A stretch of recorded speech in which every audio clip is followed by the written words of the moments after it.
Alright, so in this video we're checking out the new Anker Solix C1000 portable power station. So for this year, 2024, Anker has rebranded their name. They're now called Anker Solix, at least for their solar generator products. So this one here is 1,056 watt hours. It has an 1800 watt pure sine wave inverter that does burst up to 2400 watts via this surge pad technology. I'll talk about that a little bit later in the video. I think the two things that are notable about this particular model, first off, it is available with a battery expansion pack. You have to buy this separately. This is the BP1000 expansion battery. Adds an additional 1,056 watt hours, and you can see you're just sitting on top here, and you will need this additional cable that plugs into the right side here. There's a small flap here that covers that up, just provide a little bit of waterproofing.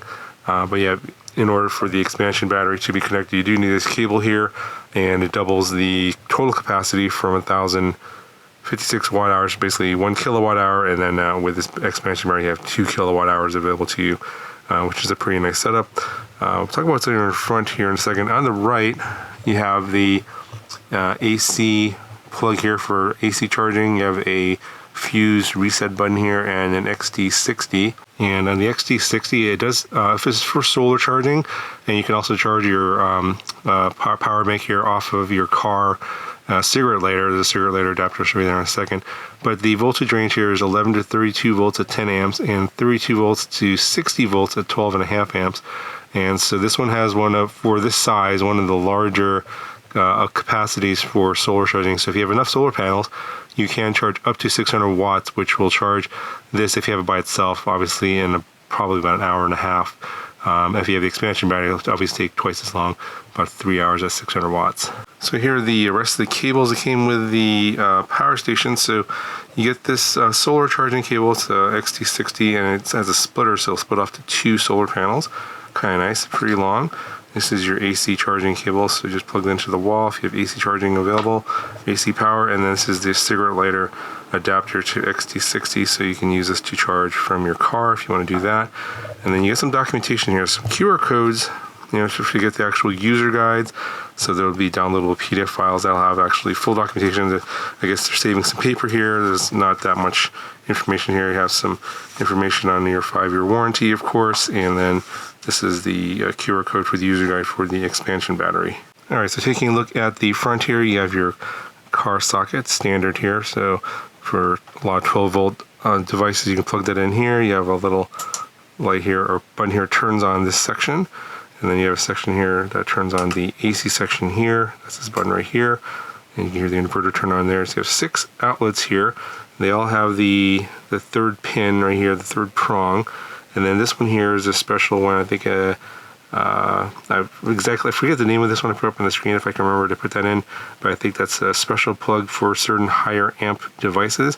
And this is where they have this, it's called surge pad on here labeled. So I'll explain a little bit later in the video, but basically you can draw more than 1800 watts of nominal, and it'll burst up to 2400 watts for a certain period of time before it'll it may either make some adjustments to the amperage or voltage of the device that's being plugged in to maintain that maximum current output. But for a power station in this sort of size capacity range, I thought about 1 kilowatt, this is by far the most available inverter power that I've seen in a power station of this size. So you can go to a larger power station like that has built-in capacity, say like 2 kilowatts or 3 kilowatts, 4 kilowatts, and of course they will have much larger inverters.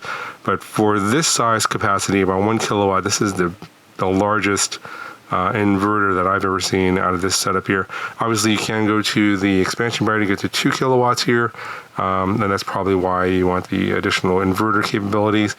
For those of you wondering if you can attach more than one expansion battery, I don't believe that's the case because there's no other port to attach an additional cable. So you can just basically have the built-in 1 kilowatt hours, or you can go to the expansion battery and get 2 kilowatt hours. So returning back to the plugs here in the front, you have 100 watts of USB-C power delivery on this port here, and then this is a 30 watt USB-C power delivery port. And then you have these two USB-A ports. I believe these are 18 watts quick charge 3.0 capable.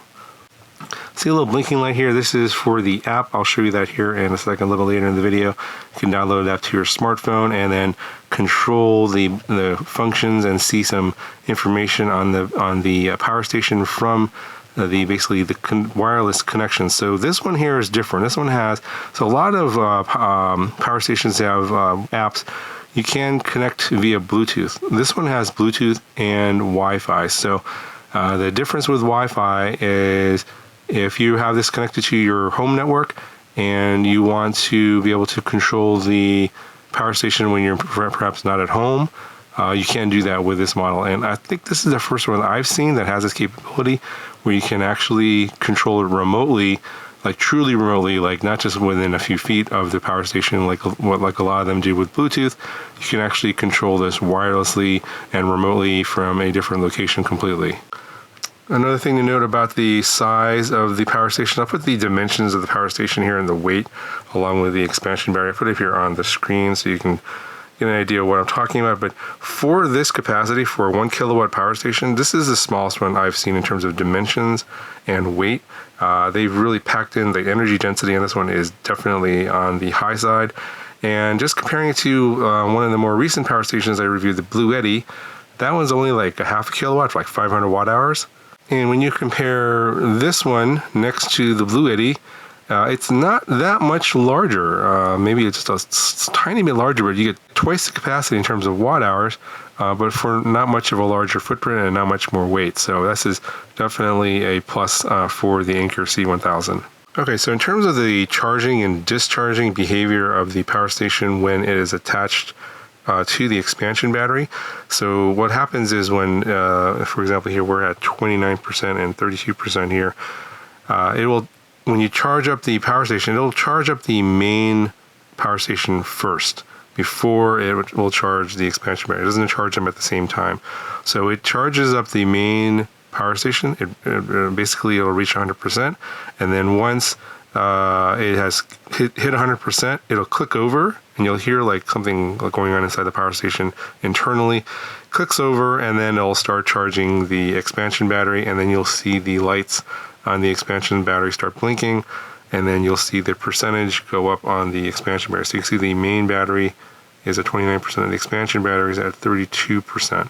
Now conversely, when you're discharging, so for example, if both of these are at 100%, so you charge up the main one, this goes 100%, and then it'll charge up the expansion battery, that goes to 100%. When you discharge, it actually discharges the main battery first, and that goes all the way to basically almost to zero, like 1% zero, and then the expansion battery will kick in at that point, and I'll start discharging the expansion battery. And that's how this sort of system works with the main battery and the expansion battery in terms of having your full capacity. All right, so I did some testing on the inverter and how much it could be stressed out. And I used some high power devices like a vacuum cleaner, some heat guns, and also charging up another power station off of this power station. So when I was just using the vacuum cleaner and the heat gun's like a 300 watt power device, and then the vacuum cleaner is around 1100 to 1200 watt power device. So, obviously this goes to 1800 watts. Having both of those on really didn't have any effect on this power station. Of course, it could, as long as it has capacity, it will continue to power those devices, no problem. The inverter does kick in. The inverter fan is fairly noisy. That's pretty standard. It's not terrible or anything like that, but you can notice it is pretty loud. But an interesting thing is when I plugged in another power station that would charge at about 1100 watts, and I had the vacuum cleaner turned on as well at the same time. So that's probably could draw a potential of maximum of like 2200 watts. So you're exceeding the 1800 watts nominal, but not quite hitting the 2400 watts. So I didn't want to have the power station go into the shutdown mode, where basically if you're drawing too much current in order to protect the battery inside and the inverter, it'll actually shut everything off. I didn't want that to happen, so I chose two devices that will just kind of peak around 22 to 2300 watts to see what would happen. So what happens is With the power station that's being drawn off of one of the non-surge pad AC outlets, I noticed that the power draw on that would sort of drop down a little bit from the 1100 watts to maybe like 800-ish, 900 watts. The vacuum cleaner would start off kind of slow at first, and it would peak at around 1,000 watts, maybe a little under 1,100 watts, and not quite hitting the maximum. So basically in a nutshell, what I noticed was going on is that the power station was managing the two high power devices to sort of give each the maximum potential that it could possibly give. So it would try and give it more than the 1,800 watts as much as possible, but not to the point where it was shut down. So it was basically playing, I guess, like some tricks on the inside in terms of electricity. I think it was trying to not give as much power to the other power station that was trying to draw about 1,100 watts while maintaining the 1,100 watts from the vacuum cleaner. And so ultimately, if you have a lot of high power devices and if you're trying to maximize and get the most you can, it will play some tricks on the inside to give the most power as it possibly could without having anything shut down, which I think is actually really nice, because on this test, on every other power station that I've reviewed in the past, when I had both going at the same time, it would just kill the power station. Everything would just shut off. So I was glad to see that you could kind of push it beyond the 1,800 watts, but it will try and maintain above that amount for as long as possible without the whole system shutting down, which is, I think, a pretty good setup. And here's just a quick example of the C1000 charging off of a solar panel. This is like a 100 watt solar panel. Nothing special. I don't have enough solar panels to go anywhere close to 600 watts, and you'll need some special adapter cables probably to put the panels into series or parallel. If you're interested in a video like that, let me know. I could maybe acquire a bunch of panels for a future video. Let me know in the comments if that's something that would interest you, because this power station I'll probably keep for a while, and it would be nice to see how it would do for, say, 800 watts of solar coming in, if it could be able to handle that. It probably obviously won't utilize the full 800. It'll probably top out at 600, which is what other solar with other power stations would do. I expect the same behavior from this one, but I don't have I currently don't have that many solar panels to make that kind of a test. As you can see here, the 100 watts came in no problem, worked perfectly. It's just that with less solar panels, you're just going to be charging a little bit slower. But if you have the solar panels available to you, you can charge a lot faster with this one, which is why the 600 watts is pretty nice for this power station. All right, let's take a look at the app now.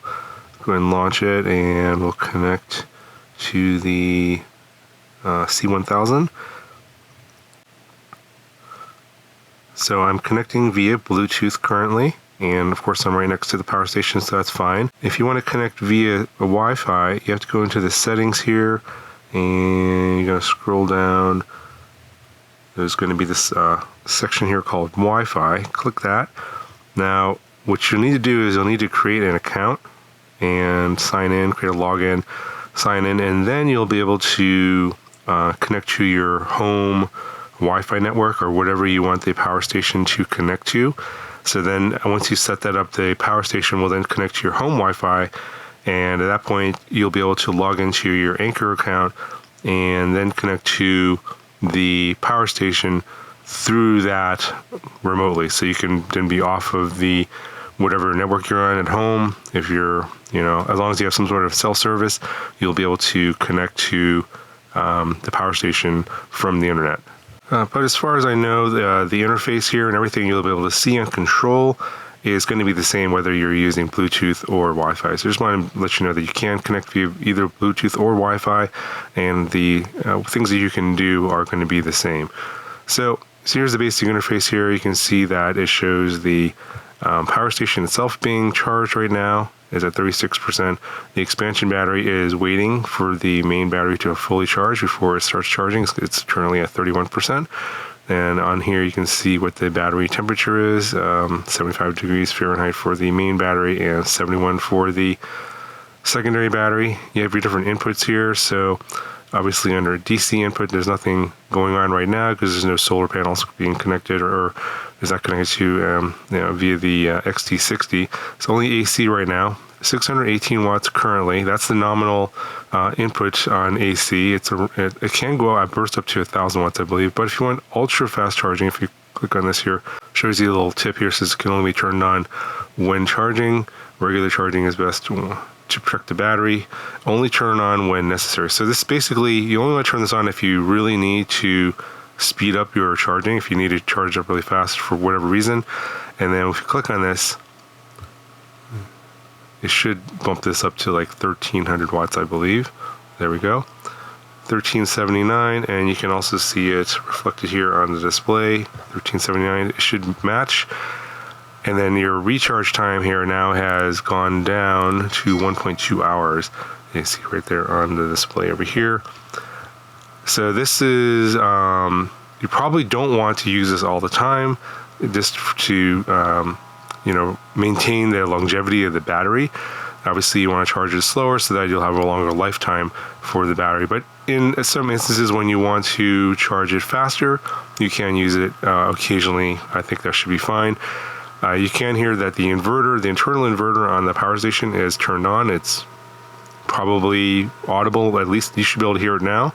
I can definitely hear it. It's not super loud. I've heard much louder fans before, especially at this input wattage. It's almost 1,400 watts now, and it's starting. I can hear the fan starting to ramp up here. It's obviously trying to keep the inverter cool while it is charging up the battery at this higher speed, and we're already up to 39%. If you have other things plugged in under USB, for example, here, this will show up here in the interface, but I don't have anything plugged in right now on those or on the carport or the AC output. So you can see all this information here while you're connected to the power station wirelessly. You can turn the screen on and off here with this button on the bottom. So you turn it off like that, turn it back on. The LED bar here can be controlled via the app as well. So where it's turned off right now, there's level 1, level 2, and level 3, and those are the different levels of brightness to turn it off. And taking a look at the settings here, you can change your AC recharging power here.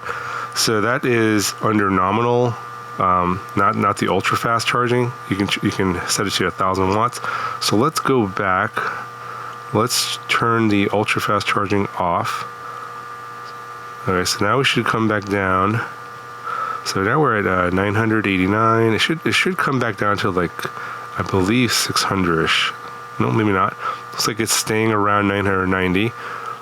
And it's slowly ramping down. So I'm going to actually force it to come down. Let's say like I want to limit the max power to, say, 200 watts max. Because I don't care how long it takes. I just want to charge it up real slow. Set to 200. This should now come down. There we go. There I had 198 watts, 204 watts, around 200 watts here. So if you want to preserve the longevity of your internal battery, you can charge it as slow as you want, as long as you don't care how long it takes to charge. Like now it's saying it's going to take 7.7 hours to charge at that rate. So if you charge it at a lower rate, it's going to take longer to charge. But if you don't care how long it takes to charge and you just want to charge it as slow as possible, 200 watts is the minimum. And that should preserve the battery very well in terms of longevity. Obviously, I think this is like, lithium iron phosphate chemistry. It's going to last a long time anyway, probably, at least 10 years before it starts degrading at all. But if you really want to stretch it out even more, you can lower the max input rate here in the app. All right, so back in the settings here, a few other things here. Unit timeout. I think that is probably when it goes into like a sleep mode. So it's currently set to 12 hours. There's the light SOS mode. So if you turn that on, the LED light will blink. You can set your screen brightness. That's the screen brightness on the screen here. So it's at high right now. That's low, medium, high. And then you have your screen timeout here. You can set it to from 20 seconds up to 30 minutes. So I've set it to 5 minutes right now. You can change your device name here. Wi-Fi, showed you that before. Temperatures, you can have that either Fahrenheit or Celsius. Pretty straightforward there. And that's pretty much it. You could have the also go in here and look at your user's guide or user's manual here. It just basically takes to the website. You can download the PDF file if you want to get the user's guide, but of course there's the QR code that I showed earlier in the video. All right, so I think that should cover everything on the Solix C1000 power station. If you got any questions, let me know. There'll be a link down in the video description to the main power station plus the expansion battery. Overall, the specs and features for this model from Anker for 2024, definitely an improvement from last year. Definitely I feel like this is a pretty good value for the money.